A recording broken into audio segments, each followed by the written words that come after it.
పునరుద్ధానుడనా యేసయ్యా, పునరుద్ధానుడనా యేసయ్యా, మరణము గెలిచి బ్రతికించితివి నన్ను, మరణము గెలిచి బ్రతికించితివి నన్ను. స్తుతి పాడుచు నిన్నే ఘనపరచుచు, ఆరాధించెదనీలో జీవించుచు. స్తుతి పాడుచు నిన్నే ఘనపరచుచు, ఆరాధించెదనీలో జీవించుచు.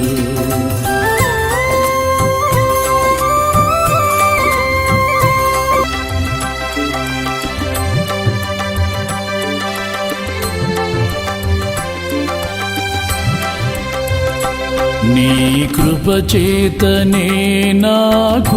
దేవునికి స్తోత్రము. దేవుని యొక్క మహాకృపను బట్టి మరి ఈ ఆదివారము దేవుడి సన్నిధిలో మనం అందరినీ ఆరాధించుకునే భాగ్యం దేవుడు మనకి ఇచ్చినందుకు దేవుడికి ఏం చేయాలి? మనము నాయనా ఏం చేయాలా? గట్టిగా ఎలుగెత్తి స్తుతియాగం చెప్పాలి. చెప్పండి హల్లెలూయా. అందరూ ఒకేసారి చెప్పండి హల్లెలూయా అనండి. హల్లెలూయా, హల్లెలూయా.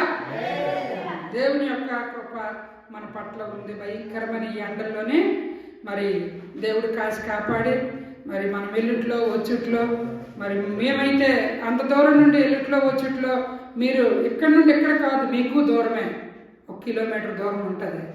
ఎండలో కిలోమీటర్ నడాలన్నా ఇబ్బందే. కాకపోతే దేవుడి కొరకు మనం ప్రయాస పెడితే మన దేవుడు మనకి మరి మన కొరకు మండుటి ఎండలోనే తన రక్తాన్ని కార్చి ప్రాణాన్ని పెట్టిన దేవుడు. కాబట్టి అటు దేవుడి కొరకు మనము ఎన్ని కిలోమీటర్లు నడిచి వెళ్ళినా, ఎన్ని కిలోమీటర్ల నుండి మనం వచ్చినా చాటి రాదు. కాబట్టి ఈరోజు మరి దేవుడు మనతో వాక్యం ద్వారా మాట్లాడుతున్న మాటలను విందాము, నేర్చుకుందాము. దేవుని పిల్లలుగా ఎల్లవేళలా కూడా ఆత్మతోనూ సత్యంతోనూ మనం ఆరాధించాలని దేవుడు ఆశిస్తున్నాడు. కాబట్టి మరి వాక్యము యెషయా 44:21 ఒక మాట కనబడుతుంది. ఏమని కనబడుతుంది అంటే, యాకోబు ఇశ్రాయేలీలు వీటిని జ్ఞాపకం చేసుకొనుము, నీవు నా సేవకుడవు, నేను నిన్ను నిర్మించి తిని, ఇశ్రాయేలు నీవు నాకు సేవకుడవై ఉన్నావు, నేను నిన్ను మరచిపోజాలను. దేవుడు అంటున్నాడు, ఏమంటున్నాడండి?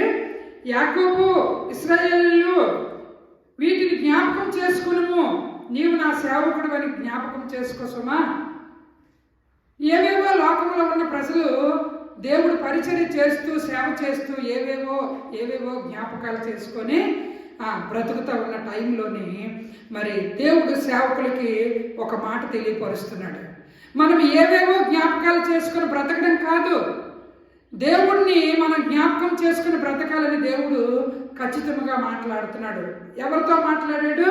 యాకోబు ఇశ్రాయేలు వీటిని జ్ఞాపకం చేసుకును, నీవు నా సేవకుడువు, నేను నిన్ను నిర్మించి తిని, ఇశ్రాయేలు నీవు నాకు సేవకుడువై ఉన్నావు, నేను నిన్ను మరచిపోజాలేదు. నేను మర్చిపోలేదు, నీవు సేవకుడు అనేది జ్ఞాపకం చేసుకొని నేను బోధిస్తున్నవి, నేను తెలియపరుస్తున్నవి మీరు తెలుసుకొని అనేక మందికి నా వైపుకు మీరు తిప్పాలనే బాధ్యతను దేవుడు ఇచ్చిన బాధ్యతను జ్ఞాపకం చేసుకోమంటున్నాడు. దేవుడు ఇచ్చిన బాధ్యతను నిర్లక్ష్యం చేయొద్దు అంటున్నాడు. చాలా మందిలోని నిర్లక్ష్యం బయలుదేరుతుంది. కాబట్టి పరిశుద్ధాత్మ దేవుడు ఈరోజు సేవకుల విషయంలో, దేవుడు ఏర్పాటు చేసుకున్న సేవకుల విషయంలో దేవుడు ఒక్కసారి మాట్లాడుతున్న మాటలు. అంతేకాదు మరి ఇంకా 44:1 మనకు ఒక మాట కనబడుతుంది. ఆయనను నా సేవకుడు యాకోబు నేను ఏర్పరచుకున్న ఇశ్రాయేలు వినండి. ఏమంటున్నాడు? నా సేవకుడు యాకోబు నేను ఏర్పరచుకున్న ఇశ్రాయేలీలు. నా సేవకుడు అయిన యాకోబు ఇశ్రాయేలు ప్రజలంటే దేవుడికి చాలా ఇష్టం. వారు చేస్తున్న తప్పులు, వారు చేస్తున్న అనేక విధాలుగా దేవుడిని బాధపరిచారు. మరలా దేవుడు బాధపడుతూనే వారిని క్షమిస్తూ వారిని రక్షించుకుని వచ్చిన దేవుడు. అందుకే అంటున్నాడు, ఏమంటున్నాడంటే నా సేవకుడు వగు యాకోబు. ఎంత చక్కటైన బోధిస్తున్నాడు దేవుడు. నా సేవకుడు వగు యాకోబు నేను ఏర్పరచుకున్న ఇశ్రాయేలీలు. దేవుడు మనల్ని నమ్మి పని అప్పగించిన వాటిలో నమ్మకంగా మనం ఉండాలని దేవుడు ఆశిస్తున్నాడు. దేవుడు మన పట్ల ఆయన ఆశిస్తున్నది మనము జరిపించే వారిగా మనం ఉండాలి. అందుకనే దేవుడు సెలవిస్తున్న మాటలు, నా సేవకుడు ఒక యాకోబు నేను ఏర్పరచుకోండి ఇశ్రాయేలీయులు, నా మాట మీరు వినండి, జ్ఞాపకం చేసుకోండి, జ్ఞాపకంలో ఉంచుకోండి. అదే మాట 2లో చదువుకున్న 44:2, నిన్ను సృష్టించి గర్భంలో నిన్ను నిర్మించి నీకు సహాయం చేయవాడనైన యెహోవా ఇలాగ సెలవిచ్చుచున్నాడు, నా సేవకుడు ఒక యాకోబు నేను ఏర్పరచుకున్న. మరి దేవుని మాట మనతో ఏమని ఉన్నదంటే, నేను ఏర్పాటు చేసుకున్నాను యాకోబు, నేను నా సేవకుడిగా నిన్ను నిర్మించుకున్నాను. దేవుని యొక్క సేవకులుగా దేవుడు నిర్మించుకున్న టైంలోని, దేవుడు ఏర్పాటు చేసుకున్న టైంలో దేవుడి సేవను పనిని చక్కగా కొనసాగించాలని దేవుడు ఆశిస్తున్నాడు. నమ్మకం లేని బిడ్డలు చాలామంది సేవ చేస్తున్న వారు ఉన్నారు. దేవుని యందు మరి నమ్మకత్వం కలిగి దేవుడికి ఇచ్చిన పనులు నమ్మకత్వంగా సేవ చేయాలని దేవుడు ఆశిస్తున్నాడు. చాలామంది ఏం చేస్తారనంటే, కొంత సేవ చేస్తూ కొంత మరి పనులు చేసుకుంటూ మరి పరిపూర్ణంగా దేవుళ్ళో ఉండలేక అటుగా ఇటుగా సమస్యల చేత దేవుడిని దూరం చేసుకునే సేవకులు పల్లెటూరులో చాలామంది ఉన్నారు. దేవుడు పిలిచిన పిలుపుకు, దేవుడికి ఏర్పాటు చేసిన ఆ ఏర్పాటుకు నువ్వు తగినట్లుగా నడుచుకోవాలని దేవుడు మరొక్కసారి జ్ఞాపకం చేస్తున్నాడు. అంతేకాదు దేవుని ప్రజలుగా అంటున్నాడు, ఏమంటున్నాడంటే, గర్భంలో నిన్ను నిర్మించి నీకు సహాయం చేయవాడనైన యెహోవా ఎలాగ సెలవిస్తున్నాడు. గర్భంలో ఎవరు నిర్మించారు? నిర్మాణికుడు దేవుడు ఒక్కడే నిర్మించిన వాడు. ఆ నిర్మించి ఊరుకున్నాడా? గర్భంలో ఉన్న ఆ బిడ్డడికి ఏం చేస్తున్నాడు? దేవుడు సహాయం చేస్తున్నాను అంటున్నాడు. దేవుడు వాక్యం సెలవిస్తుంది, గర్భంలో నిన్ను నిర్మించి నీకు సహాయం చేయవాడనైన యెహోవా ఇలాగూ సెలవిస్తున్నాడు. సృష్టికర్త అయిన దేవుడు, నిర్మాణకుడైన దేవుడు, నిర్మించిన దేవుడు, సహాయం చేసే దేవుడు. దేవుని యొక్క సేవకులుగా గర్భంలో ఉన్న అప్పుడే దేవుడు అంటున్నాడు, ఏమంటున్నాడంటే, నేనే నీకు నిర్మించాను, సహాయం చేయవాడునైనా యెహోవా ఇలాగ సెలవిచ్చుచున్నాడు. నా సేవకుడు యాకోబు అని దేవుడు మరలా పిలుస్తూ ఉన్నాడు. ఎన్ని మార్లు దేవుడు పిలుస్తున్నాడు, నా ప్రియ బిడ్డడా, నా ప్రియమైన సేవకుడా, నా యొక్క మాటలు బోధిస్తున్న బోధకుడా. ఎన్ని మార్లు సేవకురాలను పిలిచి నేను నమ్మి ఆ పని అప్పగిస్తే నమ్మకత్వంగా ఉన్నావాని దేవుడు అడుగుతున్నాడు. మన పిల్లలు ఉన్నారు, ఏదైనా పని మన వారికి అప్పగించామనుకోండి, ఒక సగం పని చేసి సగం పని చేయకపోతే మనం ఏమంటాము? ఈరోజు నీకు నేను బయటికి పంపించి 2 ఐటెంలు తెమ్మన్నాను, ఎల్లను అనుకుంటూ వెళ్ళావు, పరిపూర్ణంగా చేయగలిగావా? ఒకటి తెచ్చావు, ఒకటి తేలేదు. ఎందుకు తేలేదని అన్నప్పుడు ఆ బిడ్డడు అంటాడు, నేను మర్చిపోయానమ్మా, లేకపోతే ఆ దుకాణంలో లేదని అబద్ధం ఆడటమో, లేకపోతే మర్చిపోయాను అనడమో జరుగుతుంది. అయితే అప్పుడు ఆ తల్లికి ఎంత కోపం వస్తుంది? మళ్ళా తిరిగిన వెళ్ళు, నేను చెప్పిన పనులు చేసుకోనరా అంటే ఆ కుమారుడు ఏం చేస్తాడు? ఇప్పుడే నేను ఇన్ని కిలోమీటర్లు నడుచుకొని వెళ్ళాను, మరలా నేను ఎంత వేయగలను, మరలా తర్వాత వెళ్తాను, లేకపోతే వెళ్ళను, ఎవరికో పంపించను. పిల్లలు వినరు ఒక్కొక్కసారి. అలాగే దేవుడు మనకి నమ్మి పని అప్పగించినప్పుడు కొంచెమే చేసి మరి కొంచెం చేయకుంటుంటే దేవుడు ఆనందిస్తాడా? మన పిల్లలు మనం పని అప్పగించినప్పుడు 2 పనులు చేసుకొని రారా, 2 ఐటెంలు కొనుక్కొని రా బాబు అన్నప్పుడు వాడు ఒకటే కొనుక్కొని వచ్చినప్పుడు మనం సంతోషపడతామా? అయ్యో ఇంకోటి తేలేదు, కిలోమీటర్ దూరం వెళ్ళాలి, ఎప్పటికి వెళ్తాడు, ఎప్పుడు తెస్తాడు, వెళ్ళమంటే వెళ్ళట్లేదు, ఎవరు లేరు, బాధపడతాం. అలాగే దేవుడు అప్పగించిన వాటిలో మనము కూడా నమ్మకంగా ఉండాలి. దేవుడు సంతోషపరిచే బిడ్డలుగా మనం ఉండాలి. దేవుడు ప్రత్యేకంగా పిలిచి చెప్తున్నాడు. మరి ఏమంటున్నాడనంటే, గర్భంలో నిన్ను నిర్మించిన నీకు సహాయం చేయవాడనైన యెహోవాని ఇలాగ సెలవిస్తున్నాడు, చెప్తున్నాడు, నేనే నిన్ను నిర్మించుకున్నాను, నీకు నేను సహాయం అందిస్తాను. సేవకుడా పిలుస్తున్నాడు, సంబోధిస్తున్నాడు దేవుడు. అంతేకాదు చదువుకున్న దాంట్లో మరొక మాట, నేను దప్పిగలవారి మీద నీళ్లను, ఎండిన భూమి మీద ప్రవాహ జలములను కుమ్మరించుదను, నీ సంతతి మీద నా ఆత్మను కుమ్మరించుదను, నీకు పుట్టిన వారిని నేను ఆశీర్వదించుదను. చక్కటైన మాట. నీకు పుట్టిన వారిని నేను ఆశీర్వదిస్తాను. దేవుడు ఏర్పాటు చేసుకున్న బిడ్డలను, దేవుడు ఏర్పాటు చేసుకున్న గర్భఫలాలను దేవుడే ఆశీర్వదించి నడిపించిన దేవుడు. కాబట్టి దేవుని పిల్లలకు ఆయన ఇచ్చిన ఆశీర్వాదము జనులు కనపరిచినట్లుగా ఉండాలి, ఆ విధంగా పెంచాలి. అంతేకాదు మరి యెషయా 42:1 ఇదిగో నేను ఆదుకుని నా సేవకుడు నేను ఏర్పరచుకున్న వాడును, నా ప్రాణమునకు ప్రియుడు, అతని యందు నా ఆత్మను ఉంచి ఉన్నాను, అతడు అన్యజనులకు న్యాయమును కనుపరచును. ఏమంటున్నాడంటే, నా సేవకుడు నేను ఏర్పరచుకున్నవాడు, నా ప్రాణం నాకు ప్రియుడు అంటున్నాడు. ఎంత చక్కటైన మాట. సేవకుడిని నేను ఏర్పాటు చేసుకున్న సేవకుడు నా ప్రాణప్రియుడు అంటున్నాడు. చూడండి, దైవజనులు వాళ్ళు ఎంత ఈ మాట పట్టుకొని దేవుని కొరకు బ్రతకాలండి, దేవుని కొరకు బ్రతకాలండి. ఒక సహోదరుడు అంటాడు, అక్క సేవ చేస్తున్నాను నేను, కానీ సేవలోనే నాకేమీ ఉపయోగం లేదు, నాకు అమౌంట్ రావట్లేదు, నేను మరొక పనికి వెళ్తున్నాను, ఒక్కొక్కసారి నేను వెళ్తే ఆదివారం సేవకి వెళ్తున్నాను, లేకపోతే ఉండిపోతున్నాను, ఈ పని చేసుకుంటున్నానని పల్లెటూరులో ఉన్న ఒక సహోదరుడు సేవకుడు చెప్పాడు.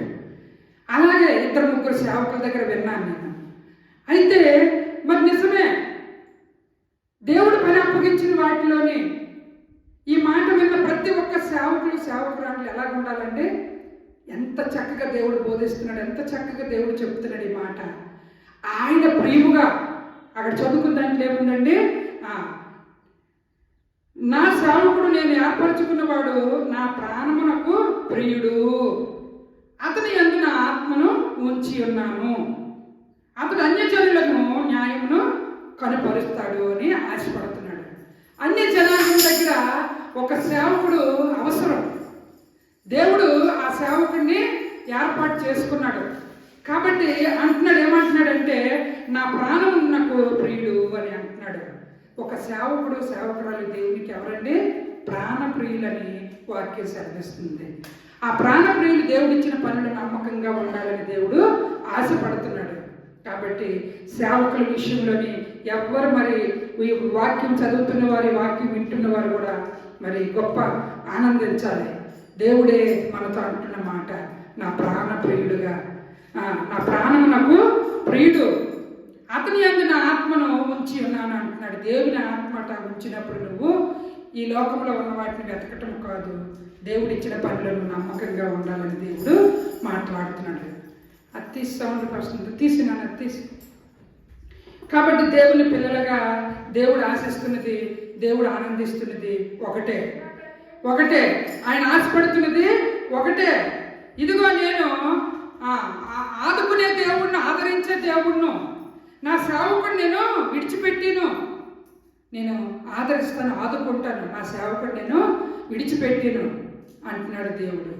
కాబట్టి దేవుని యొక్క ఆత్మతో నడిపిస్తాడట. అంతేకాదు, నా ప్రాణం నాకు ప్రియుడుగా ఎంచుకుంటున్నాడు. దేవుడు పని చేసిన వారు ప్రాణ ప్రియుడుగా ఉంటారట. అయితే ఇప్పుడు నమ్మకమైన పని చేయటం చేసినప్పుడే దేవుని ఆత్మ సహాయం ఉంటుంది. దేవుని యొక్క ప్రాణప్రియురాలుగా దేవునికి ఇష్టమైన సేవకురాలుగా అవుతారని దేవుడు వాక్యం సెలవిస్తుంది. అందరూ సేవ చేస్తున్నారు, అబద్ధాలు ఆడతారు కొంతమంది, మోసాలు చేస్తారు కొంతమంది, దేవునికి విరోధంగా, ఆయాస్కరంగా, ఇబ్బందికరంగా చేస్తున్నారు. పల్లెటూరులోకి వెళ్తే కొన్ని ఏరియాలోకి వెళ్తున్నప్పుడు ఆ విశ్వాసం చాలా బాధపడుతున్నప్పుడు, వింటున్నప్పుడు దేవుడు భయం బొత్తిగా లేకుండా పోయింది అనిపిస్తూ ఉంటుంది. కానీ దేవుడైతే మటుగా ఎవరైతే నమ్మకమైన సేవ చేస్తారో వారిని దేవుడు అంటున్నాడు ప్రాణప్రియుడిగా ఎంచుకుంటున్నానని. ఆ ఒక్క మాట మనం ఉన్నప్పుడు, మన హృదయంలో ఉన్నప్పుడు నమ్మకమైన బిడ్డలుగా మనం బ్రతుకుతాము. అంతేకాదు, దేవుడిచ్చిన పనిలో నమ్మకంగా పని చేస్తాము. ఒకటి ఇంకా మాట చదువుతుంటుండగా యెషయా 41:8, నా సేవకుడైన ఇశ్రాయేలు, ఏర్పరచుకుని యాకోబు, నా స్నేహితుడైన అబ్రహాము సంతానమా. ఇక్కడ అబ్రహాం యాడయ్యాడు. ఇంతవరకు యాకోబు, ఇంతవరకు ఇశ్రాయేలు చదువుకున్నాం. ఇప్పుడు ఇక్కడికి వచ్చినప్పటికీ నా స్నేహితుడైన అబ్రహామా అంటున్నాడు, సంతానమా. అబ్రహాము సంతానముగా, దేవుని యొక్క స్నేహితులుగా, దేవుని యొక్క సేవకులుగా, దేవునికి నచ్చే బిడ్డలుగా దేవుడు ఏర్పాటు చేసుకున్నాడు. కాబట్టి ఆయన ఘనత, కీర్తి, గౌరవము తెచ్చేవారిగా మనం ఉండాలని దేవుడు ఆశిస్తున్నాడు. యెషయా 43:10 ఒక మాట కనబడుతుంది, మీరు తెలుసుకొని నన్ను నమ్మి నేను ఆయనని గ్రహించినట్లు మీరును, నేను ఏర్పరచుకున్న నా సేవకులను, నాకు సాక్షులు, నాకు ముందుగా ఏ దేవుడునూ నిర్మింపబడలేదు, నా తరువాత ఏ దేవుడు నుండలేదు. నాకు ముందుగా ఏ దేవుడు నిర్మించలేదు, నా తర్వాతలో కూడా ఏ దేవుడు ఉన్నాడని లేదు, నేను ఒక్కడనే నిజమైన దేవుణ్ణు. మీరు తెలుసుకోవాలి, నమ్మి నేను ఆయనను గ్రహించినట్లు మీరును, నేను ఏర్పరచుకున్న నా సేవకుడను నా సాక్షులుగా నాకు ముందుగా ఏ దేవుడును నిర్మింపబడలేదని దేవుడైన మాటలు మనకు వినబడుతున్నాయి. నిజమే, మన దేవుడికి ముందు ఏ దేవుడు లేడు, మన దేవుడి తర్వాత ఏ దేవుడు లేడు. దేవుడు ఒక్కడే. మన కొరకు ఈ లోకానికి వచ్చిన యేసుక్రీస్తు ఒక్కడే, తండ్రి ఒక్కడే. కాబట్టి మన కొరకు ఈ లోకానికి వచ్చిన దేవుడు 42:13 ఏమన్నా, ఆలకించుడి, నా సేవకుడు వివేకముగా ప్రవర్తించును, అతడు హెచ్చింపబడి ప్రసిద్ధుడై మహాగణుడుగా ఎంచబడును. చూడండి ఎంత మాట. ఆలకించుడి, నా సేవకుడకు వివేకముగా ప్రవర్తించును, అతడు హెచ్చింపబడి ప్రసిద్ధుడై మహాగణుడగునని ఎంచబడిన వాక్యం సెలవిస్తుంది. దేవుని బిడ్డలుగా ఉంటే మంచి ప్రసిద్ధి దేవుడు ఇస్తాడట. ఘనముగా దేవుడు ఏం తీసుకొస్తాడట, మరి అతడు హెచ్చింపబడి ప్రసిద్ధుడై మహాగణుడుగా ఎంచబడతాడట, మహాగణుడుగా ఎంచబడతాడట. దేవుడిని ఎప్పుడైతే మనము మరి ఖచ్చితమైన పని దేవుడి కొరకు మనం చేస్తాము, అందుకని అన్నాడు కదా నా ప్రాణ ప్రియుడు అని. కాబట్టి ఆయన ప్రాణ ప్రియుడిగా మనము ఉండాలి. దేవుని యొక్క లేఖనంలో నుండి హెజ్కేలు 34:24 యెహోవానైన నేను వారికి దేవుడినై ఉండును, నా సేవకుడైన దావీదు వారి మధ్య అధిపతిగా ఉండును, యెహోవానైన నేను మాట ఇచ్చి ఉన్నాను. నాయనా, నా దేవుడైన చదువుకున్న దాంట్లో మనకు కనబడుతున్న మాట, యెహోవానైన నేను వారికి దేవుడినై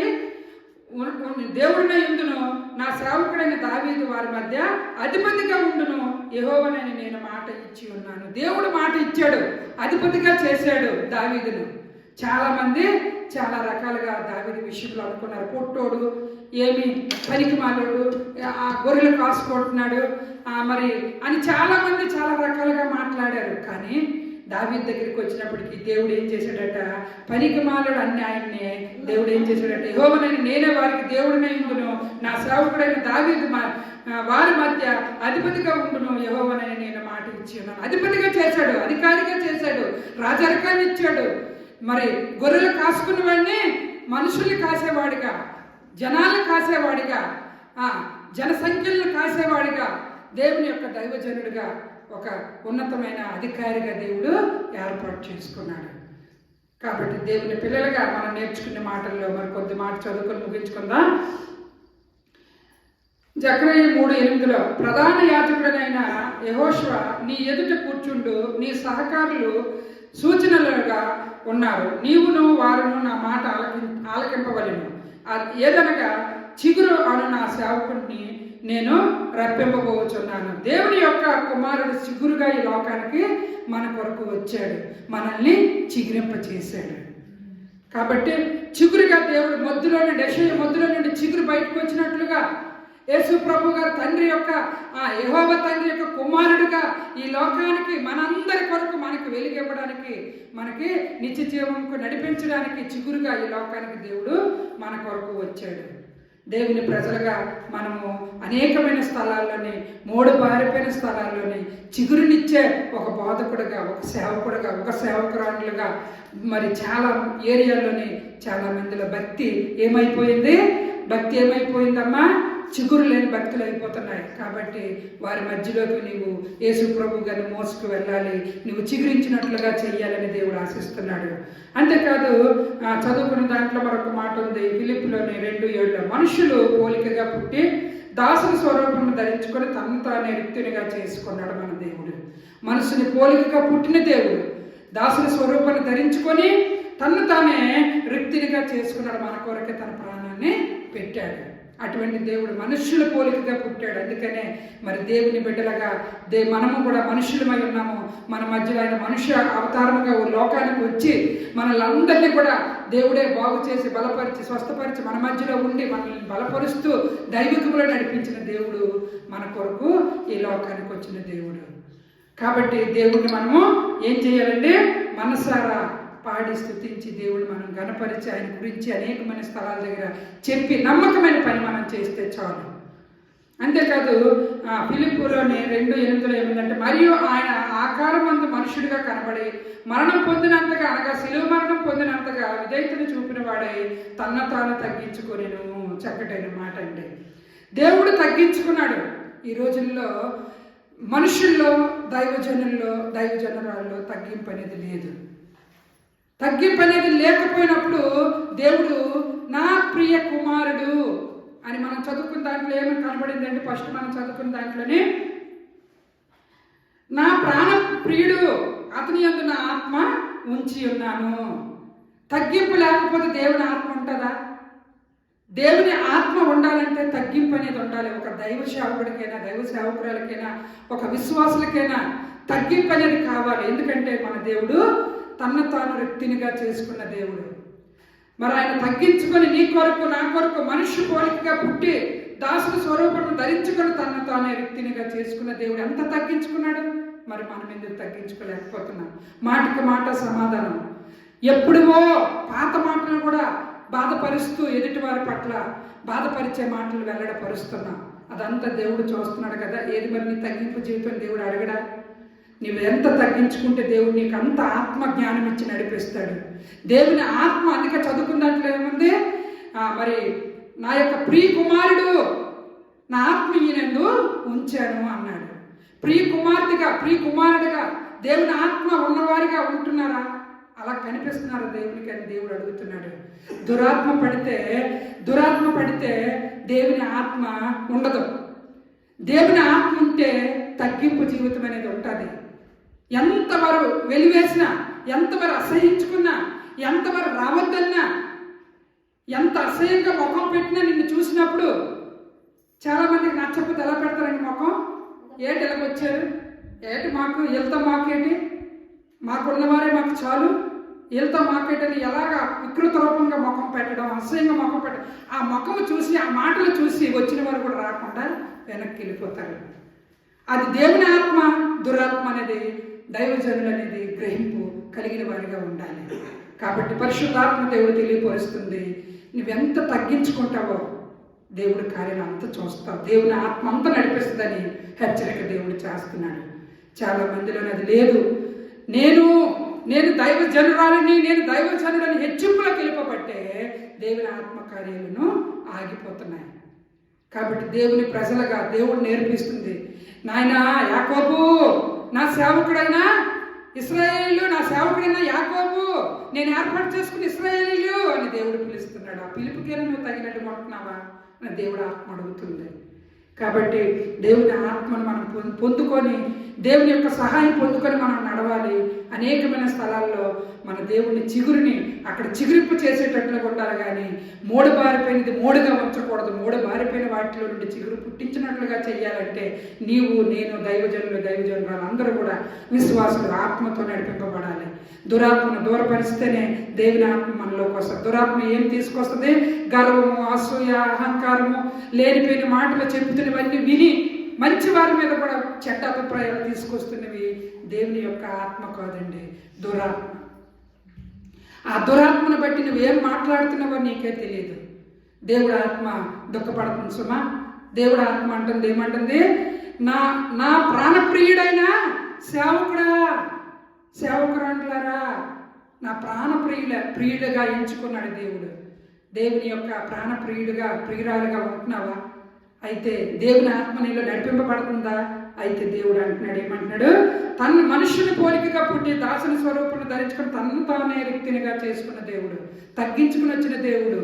నీ దేవుడు తగ్గించుకుని వచ్చినప్పుడు నీలో ఎందుకంత హెచ్చు, నీలో ఎందుకంత హామం, నీలో ఎందుకంత గర్వం అనేది పరిశుద్ధాత్మ దేవుడు అడుగుతున్నాడు. కాబట్టి గర్వ హృదయము హేయమైనది, దేవుడికి విరోధమైనది.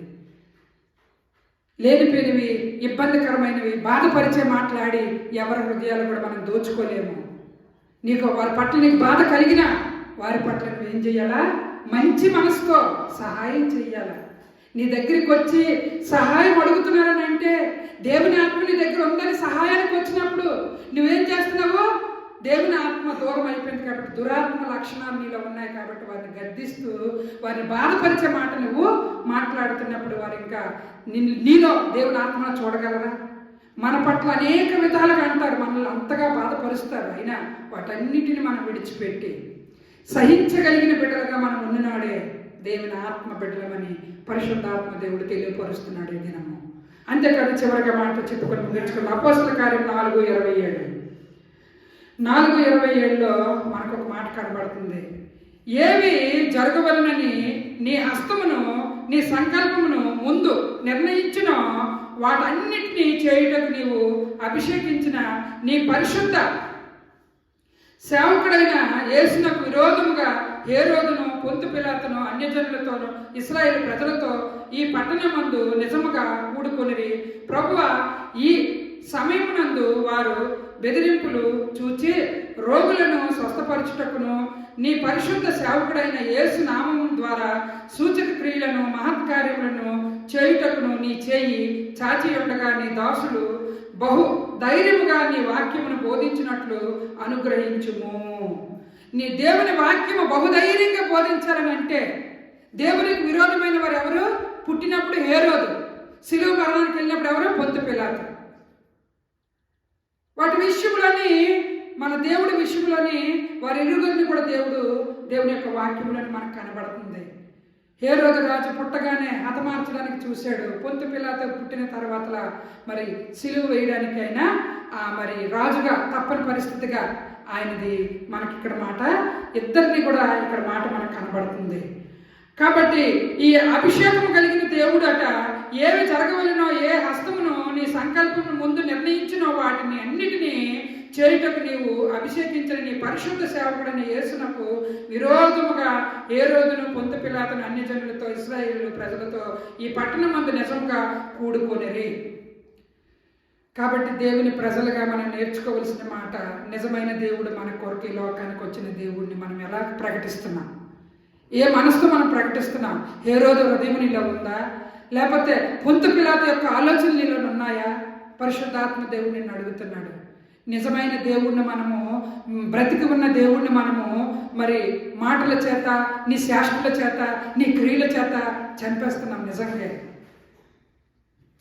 చిగురుగా నీ కొరకు నా కొరకు ఆయన వచ్చాడు ఈ లోకానికి, పుట్టాడు ఈ లోకానికి.